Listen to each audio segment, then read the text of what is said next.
Green Bay area runner Carrie Miller qualified for the 2013 Boston Marathon just like she had for the prestigious race in 2010 and 2011. She ran those 26.2 miles on that April day last year under blue skies filled with sunshine.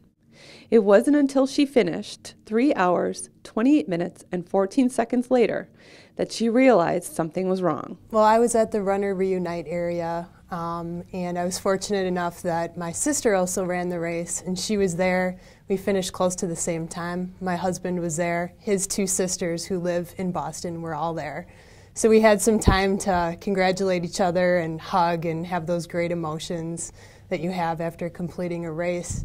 And then all of a sudden, we heard a noise unlike anything I've ever heard before, but I can still remember it today as if it just happened. It was a very low, echoey, rumbling noise, and you knew it just wasn't something that you should be hearing, even though it was a big city. And it wasn't something that was right next to us, but you knew it was close. And people were kind of just looking around like, what was that? You know, no one's really, it's just very, very odd. And then people kind of milling around, going back to whatever they were doing before. And then it happened again. And that's when people, I think, were a little more tuned into, this is really not right. But we couldn't see anything where we were because we were about a block away. And Boston's a big city, tall buildings. So we knew it was close, but we didn't really have an idea of what was wrong. And then you kind of started hearing the rumors a little bit, like, oh, it's a terrorist attack, it's a bomb, but I didn't really believe any of it because it seemed so far-fetched till I went across the street. There was a restaurant there, and they had a TV, and then I saw pictures of the bombings, and my sister and I went in there, and I think our jaws just dropped, and we just stood there in disbelief that that could be happening. And the problem was we couldn't leave the area because my brother-in-law, my sister's husband, was still out there on the course. So we weren't going to leave until we found him. And I would bet by far out of all the moving components of that day that would be the scariest one. Yes. Can you talk about how that played out and how you guys were reunited? Mm-hmm. So we knew he was okay because of the GPS tracking. We could see he was moving along the course. So it was just a matter of, well, how are we going to find him? And none of us are leaving until we do.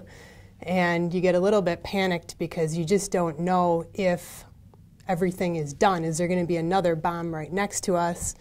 How long is this going to take? My husband and I had 3 kids at home, so we were kind of splitting up to make sure, you know, one of us at least would be okay, that something wouldn't happen to both of us, and we kind of every 10 or 15 minutes check back in with each other. But at one point, my sister got a text from a random phone number, and it was him. So we knew he was okay, and she texted back, but I think in that moment he had to give the phone back, so he never knew if we were okay.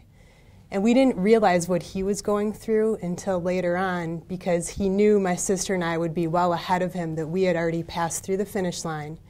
And he was running along the course, and he could tell something was wrong because people stopped cheering, everyone's looking at their phone, there's airplanes overhead, and he stopped to talk to one of the spectators, and they said, there's bombings at the finish line, people are dead, and it's bad. And that's all he knew.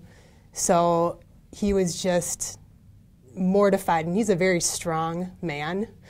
So what he was going through, we'll just never really know. But when we saw him, that was the most emotional exchange I've ever had with him, for sure. And my sister and our whole family that was there as well. Lots of hugs and tears, and happy that we were okay, but yet empathetic for everything that was going on. Talk about your commitment to going back, and if there was any change or any different mentality going into this race because of what you went through last year. Definitely. After it happened, I was sad and I felt violated, and I just wanted to get out of there and get back to my family. And the last thing I wanted to do was go back and run again. I said I was done with this race. But the next day, something snapped in me. I'm not one to shy away from being scared about something. Usually those kind of things motivate me, and I think it just, the turmoil of it took me a little bit longer to say, you know what, I told my husband, just so you know, I will be back here next year, so let's prepare for how that's going to happen. And to show support for the sport and for the city. But now that it's coming closer, I have to think about what my goals are on that race day. And they're going to be different from what they were last year for sure. This year it's more about not the time that I finish in, but making sure I take in everything that's going on around me. And when you're so focused on time, you tend to lose what's going on around you. So my main goal this time is to go out of my way to say thank you to not only the volunteers but the fans, and to enjoy every single moment of it, because I feel so blessed to have the talent to run in the Boston Marathon and to have the support of my family and friends. We wish you the absolute best on your last few weeks of training as well as race day. Thank you very much. You're welcome.